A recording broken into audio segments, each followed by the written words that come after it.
remember walking into it and I called my wife and I said, oh shit. She's like, what? I was like, this place is bad. The worst thing a person can do is just not make the move, not strike. You got to get in the game. If you're not in the game at tip-off, you're not taking shots, you're never going to score. Those days when the rates were in their 2s and 3s, it was like walking into a mosh pit sober. That property today is probably worth about $1 million, if not $1.1 million. All from a $50,000 investment.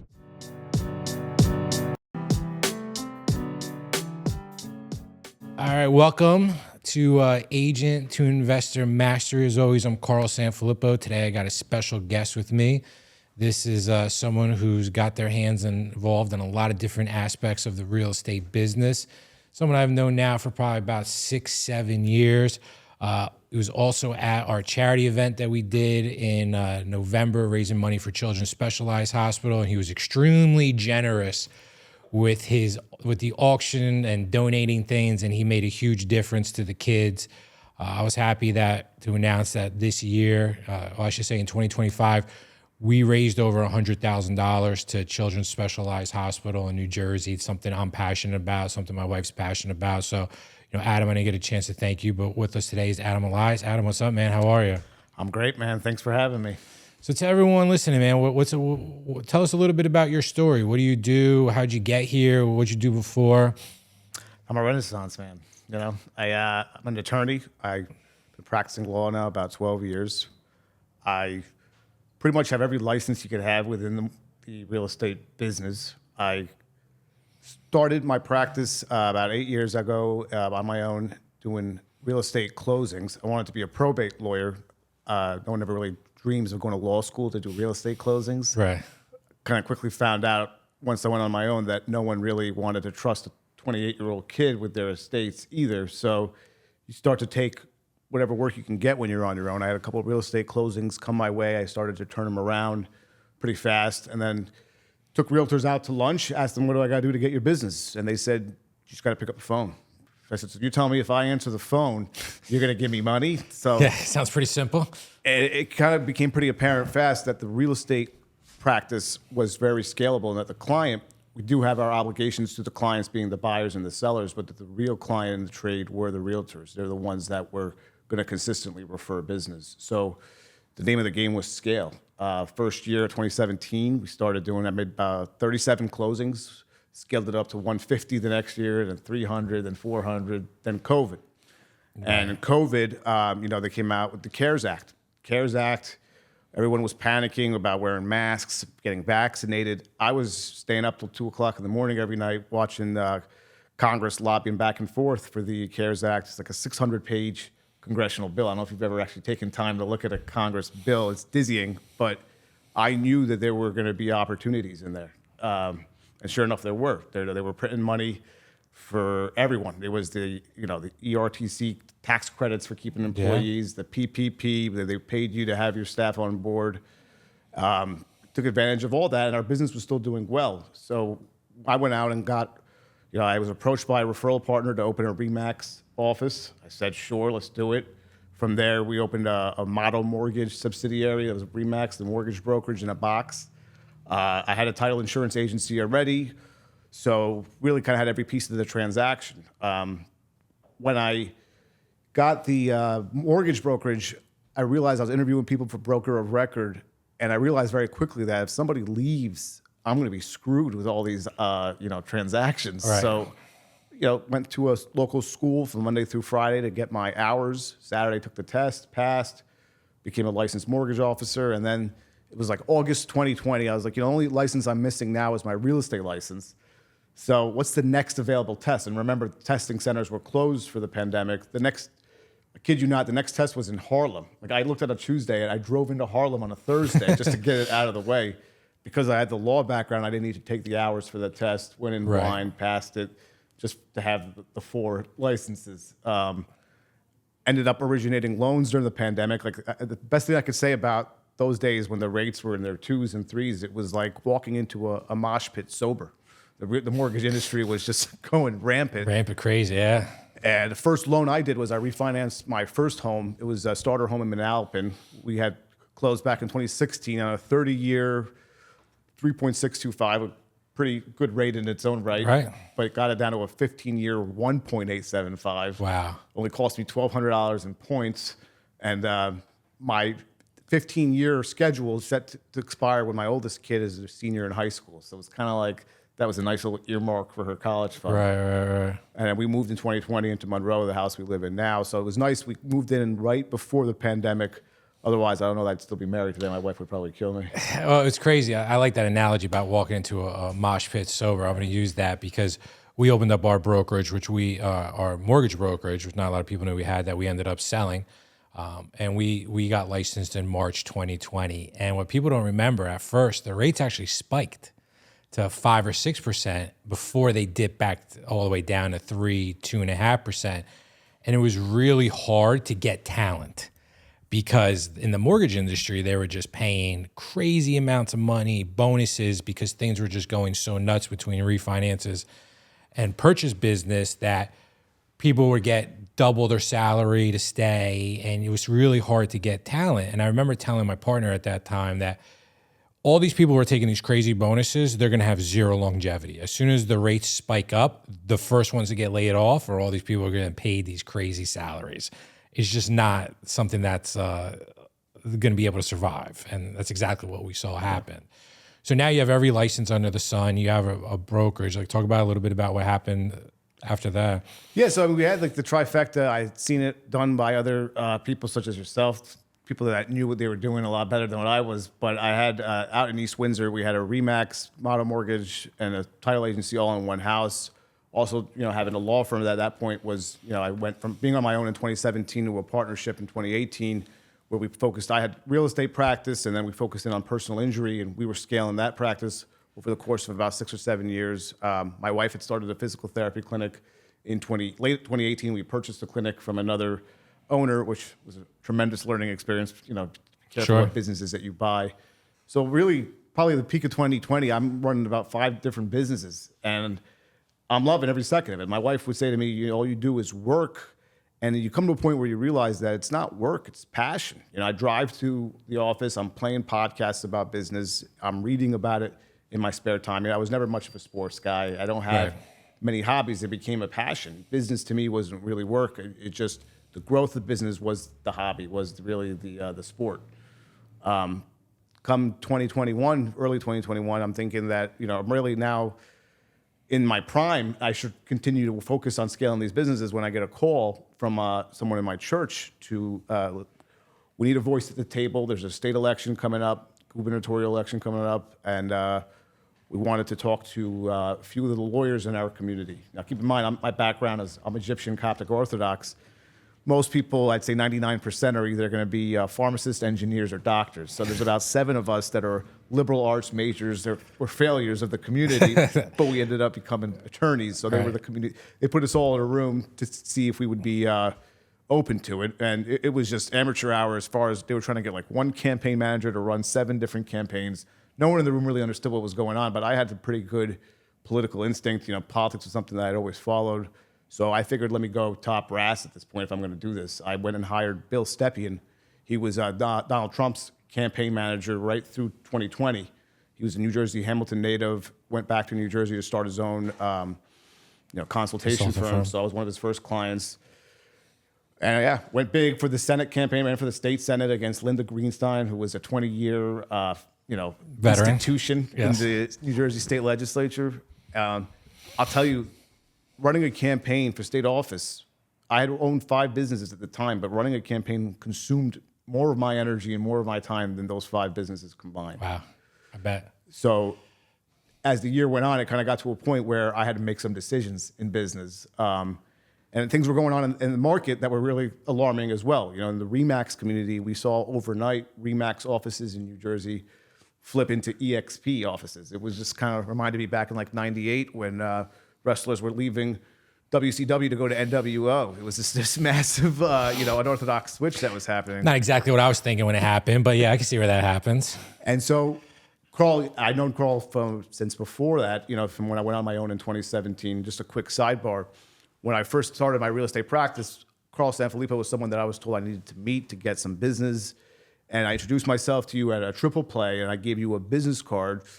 you had called me a couple of weeks afterwards, and then figured out the number that I had on my business card was I just made these brand new cards on Vistaprint, and it was off by a digit. And you found me. I remember that. A couple of months later, you called me while I was waking up at my friend's bachelor party in Austin. Didn't know where I was, what I was doing. I didn't know who was calling me. So didn't make the best impression on Carl, but was happy that we had a chance to reconnect right before the pandemic. And I did call you to let you know that I was opening a RE/MAX office. I called a few RE/MAX owners that I knew.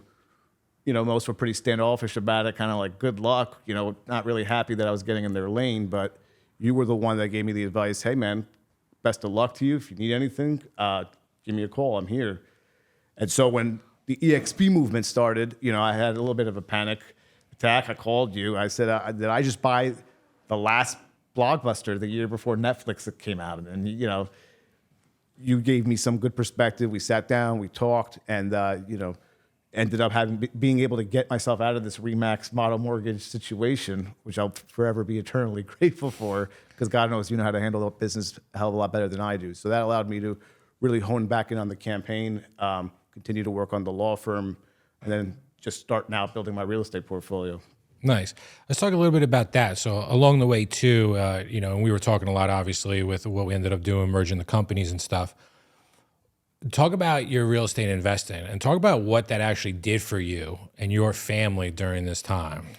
Yeah, I mean, like I said, 2017 through 2020, I was really just scaling a real estate closing practice, meeting a lot of different real estate, whether it be a first-time buyer or an investor. And as I started talking to these investors, you start to get the itch when you start seeing a lot of this action happening in front of you. And a couple of investors would say to me, they've never sat in a room with wealthy people that didn't own a lot of real estate. And that's really the key, the foundation of it. And my father was a big stock market investor. I'd watch him work in the city all day, come home at night, just looking at the ticker, just miserable. Stocks was just not for me. I always felt like I was not a great poker player. I probably wouldn't be a good stock player. So real estate was more of a hard asset, an asset that I thought would be a better fit for me. So I had the first house that I had in Manalapan. We moved to Monroe. End of 2020, I'm celebrating, it's been a pretty good year for me. I mean, I know a lot of people lost loved ones. The pandemic turned the world upside down for business owners, but through careful deliberation, we made some good moves, and I was able to sit on some good cash at the end of 2020. I closed on an investment property on December 31st of 2020. That would have been the third one. And, I realized what was going on in this low interest rate environment, and I took the philosophy that interest rates are never going to be this low again in our lifetime. Right. And we were making good money with all the, whether it was cash flowing through the law firm, the RE/MAX, the mortgage company, and I just really went on a buying spree. So from there, I leapfrogged in April to a property on Applegarth Road, main corridor near where I live.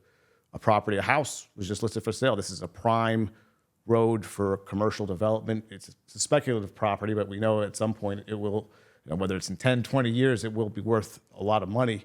Got it like a 2.9% interest rate, and then that summer, there was a SBA opportunity for a property in Jamesburg that I just said, look, I don't know what I want to do with this property, but it's been sitting here for a little while. It's a nice corner property on a main road. That property today now sits as our first coffee shop, James Brew Cafe. Ended up buying a property in New Brunswick. I went to Rutgers, so I had a soft spot for New Brunswick. 2-family on George Street for like a 3.25% interest rate. And then my former law partner and I bought a building in Monroe, right on Forsgate Drive, another main corridor that summer as well. So within about 5 months, went into about 6 different properties. And that one, my partner had lived in Perth Amboy, where our office was, probably about 2-minute drive away. I said, I want to have a 2-minute drive away from my house. So that's why I purchased the property in Monroe. Going into the end of 2021, I remember distinctly we were sitting at a cigar den in East Brunswick. We were talking about, reflecting on the year, talking about the market and stuff. And I said, I think I'm good with these 6 properties that I have. I got a call as we were sitting there that 142 George Street, which was like maybe a few doors down from the other one I had hit the market.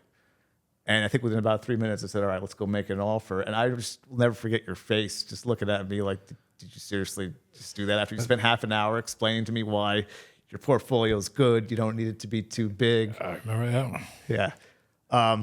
And that's the thing. And that was another one that had like a 3-something interest rate. So I thought at that point that I was it. the low interest rates. January 22, as you know, the market started to really turn around, and it turned around fast. The rates started to climb back up.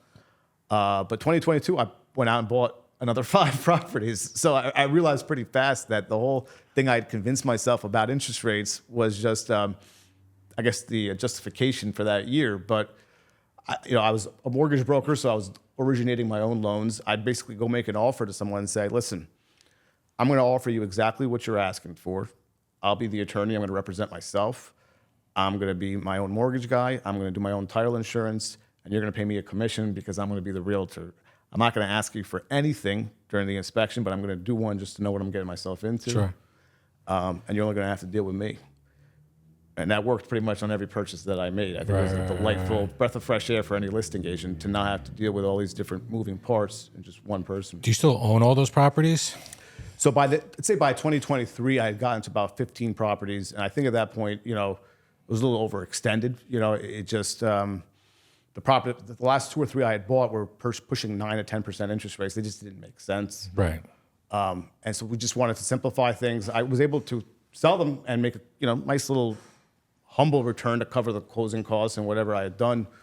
But now I'm about 10 properties in, and I'd say I'm pretty happy with where I am. I've been at 10 properties for about 2 years. I have 3 kids, so I like to do things in like multiples of 3. So, think of it as 3 properties for each one for different stages of their lives. And then I have a condo out in Puerto Rico that I also kind of fell into, right about 3 minutes from the airport. I don't think I'll ever let go of that one. Yeah, what's cool about, what I always say what's great about real estate is, businesses go up and down, your cash flow goes up and down. But if you have a lot of equity in your properties and your cash flow is kind of upside down, which happens to every business owner, is it gives you options. You can sell a property, you can do an equity line on a property to free up some of that liquidity. So when you have the assets that you can leverage, it just puts you on a different level than everybody else. And I was telling the story too. I'm doing a mortgage right now. And as you start growing and scaling, the mortgage I'm getting now is over $2 million for a commercial property.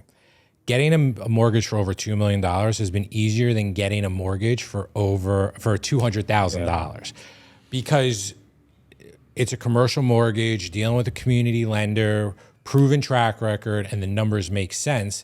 It's actually a lot easier to get the financing than it is sometimes through a regular traditional Fannie and Freddie mortgage.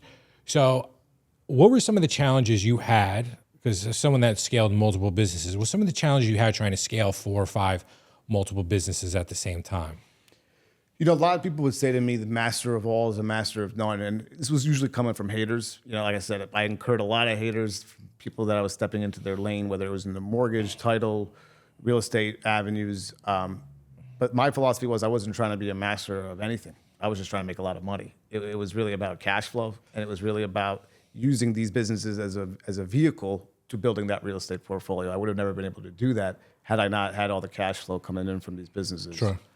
The challenge of scaling them is that is true. You cannot become the master of any business if you're spread too thin. So really, you kind of have to pick what you like, what you're good at, what comes natural to you. When I got my mortgage license, the first loan I had done, as I said before, was my own refinance. And that was a challenging loan because I was self-employed. So I had to kind of jump through all the hoops of self-employed borrowers. And it was a fun problem-solving exercise. And as an attorney, that's the name of the game, is problem solving. So being able to leverage those skills into mortgage was effortless. So that was a business that I was able to scale pretty fast. Well, I think what it comes down to too, if you're scaling multiple businesses, you got to have the right team. You got to have the right people, because there's only so much you could do on your own. And if you don't have that right team and that right talent, it usually doesn't work out. I mean, the only way you can really scale multiple businesses at once are putting the right key people. And I think even one of our challenges with our mortgage brokerage is it was really tough to get talent to run the day-to-day that we needed, because it just got so insane, and the costs, and people didn't want to make moves. Because if anyone was really talented, they were getting overpaid due to the hype in the market. Yeah, I mean, the law firm, I had the right people, like you say, and that was able to scale the closing practice, the personal injury practice. People would ask me how the law firm was doing. I said the law firm's running itself. It was in a position which is what you want out of your company. You want a company that runs itself. The mortgage business, I didn't really hire too many people because, number one, I found myself enjoying the origination process myself, and I was really trying to understand it before I really wanted to open up a team. But I was also worried about the cycle's ebbs and flows. I didn't know if I could sustain a team in the mortgage business because you don't know when the market's going to turn around. In hindsight, what I come to learn was that it's all about building, being ready for the capacity before you actually have the capacity. So you have to have the team ready to go.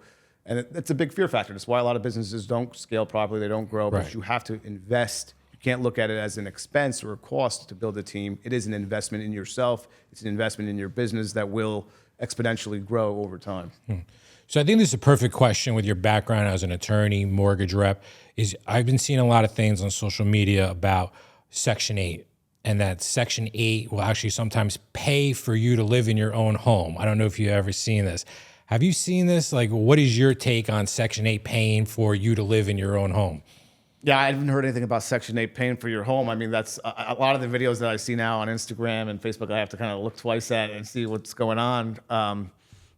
I had Section 8 tenants in my houses in New Brunswick. And sure, it's great to wake up on the first of every month with the direct deposit into your account, but depends on what kind of tenants you're getting. Just because you're getting the money doesn't mean necessarily getting the highest quality tenants. So you got to vet your tenants first rather than just take the Section 8 voucher and chase that.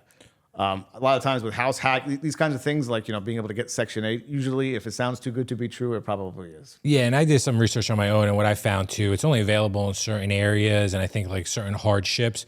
So I think it's one of those, it's probably the needle in the haystack more than the norm, especially, with the administration now really trying to crack down on Section 8 in general for tenants and everything else. That I think that was more of like a one-off. You see that maybe sometimes because I researched it is available, but probably the chances of getting it are very small, and a lot of areas don't even offer it. So I'd be surprised in somewhere. I'm surprised in New Jersey if they would even offer that. But if it's available to you, hey, if Take you can figure out advantage. take advantage of it. And that's what really when I was going through the CARES Act, I said, look, there's opportunities here if they make sense. It's not about scheming the government. We know Donald Trump was out debating Hillary Clinton, and she was attacking him for taking too many deductions. Like, the big story at the time was Trump had $1 billion loss. And I remember when the New York Times finally got a hold of one of his tax returns, they had a whole expose just kind of going through his return. I was taking notes. I was like, how do you do it? Right. Because the $1 billion loss was spread out over 10 years. He didn't have to pay income taxes for a decade. Right. That's not cheating the government. That's smart tax planning. Well, there's a famous scene with him on the debate with Hillary Clinton saying that basically I took advantage of the tax code that they wrote, and he pointed at her. And if it's legal and you're playing within the system and cost segregations, I mean, we take care of cost segregations. I remember I introduced you to cost segregations. If you're able to take advantage of it, you're not cheating. You're just playing within the code.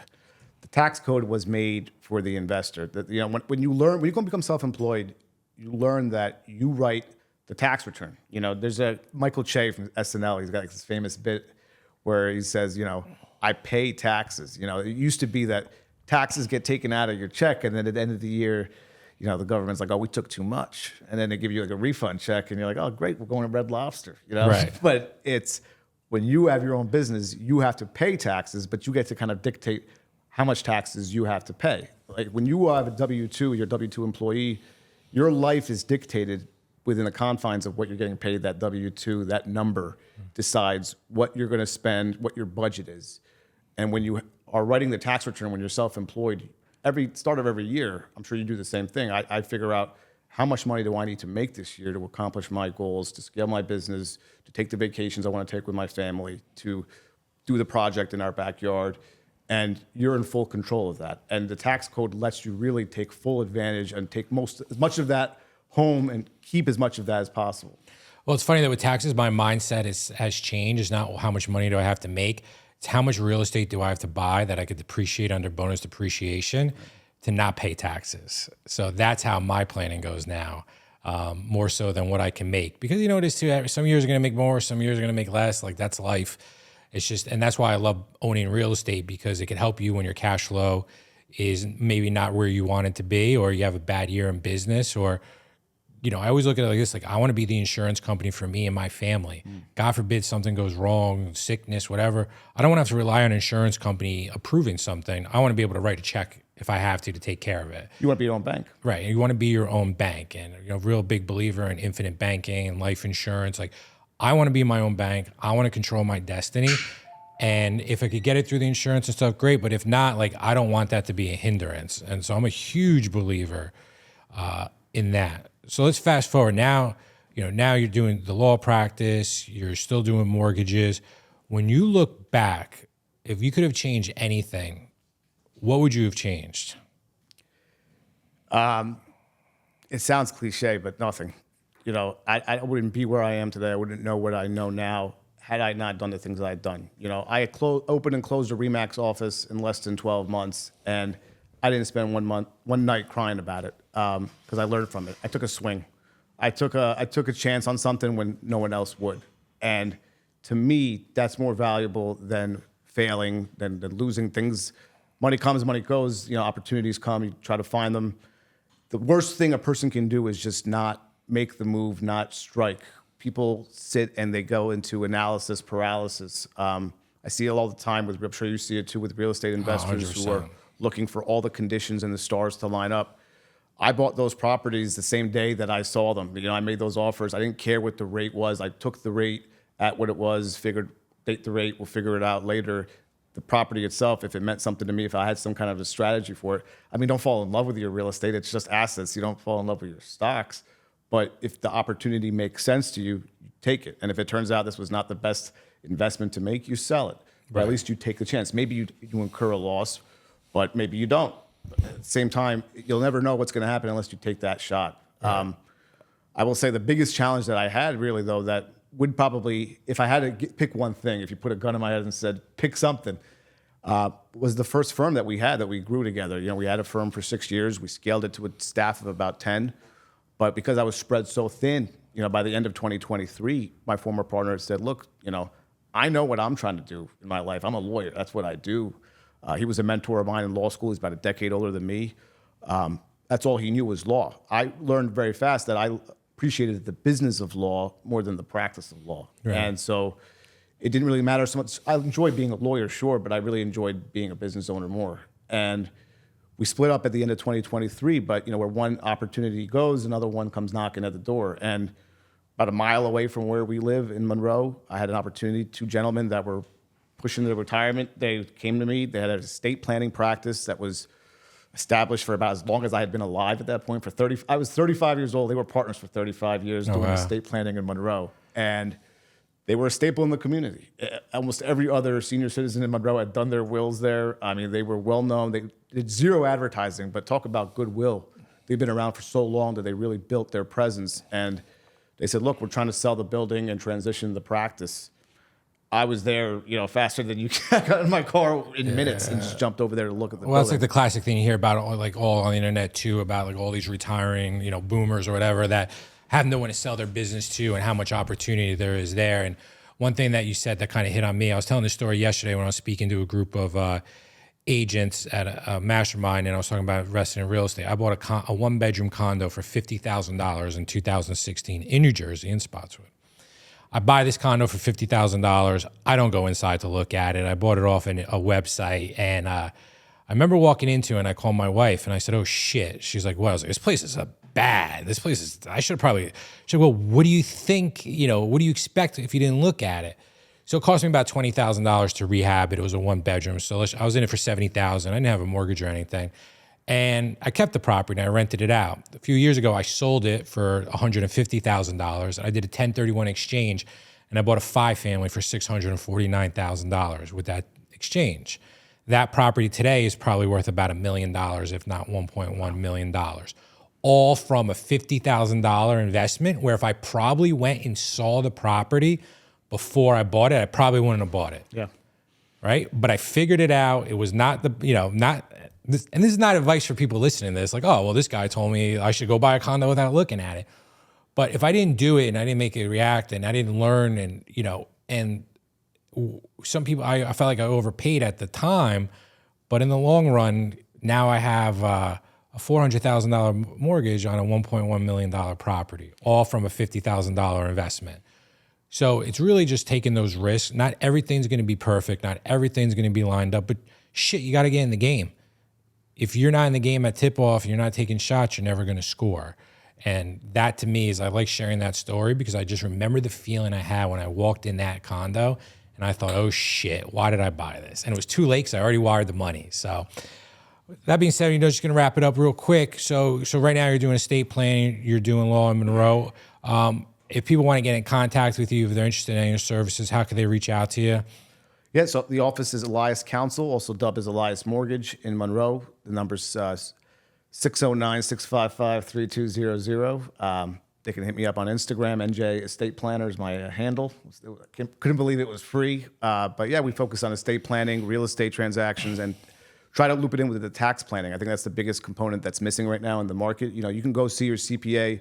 CPAs don't have the time or the incentive to really do some good they're planning. not tax planners. They Not file planners. taxes. They prepare 3,000 tax returns a year, or they do auditing of financial statements. It's good to sit down with an attorney who can help you strategize. So we try to be a one-stop shop for people who are going to come in once a year, maybe review their estate plan, maybe they go over their tax strategies, see if there's any real estate opportunities there. I mean, death and taxes are the two knowns that we have in our life. Can't avoid them. And land. I mean, people, they're not making land anymore. So to the extent that you can leverage land, purchase real estate assets, and do it strategically through tax planning and through estate planning, I'm the guy to sit down and do that with. Man, I appreciate it. It was good. I'm glad. Thanks for coming on today. Thanks for having me. Thanks for everyone that's listening. And we'll definitely catch up soon. Sounds good.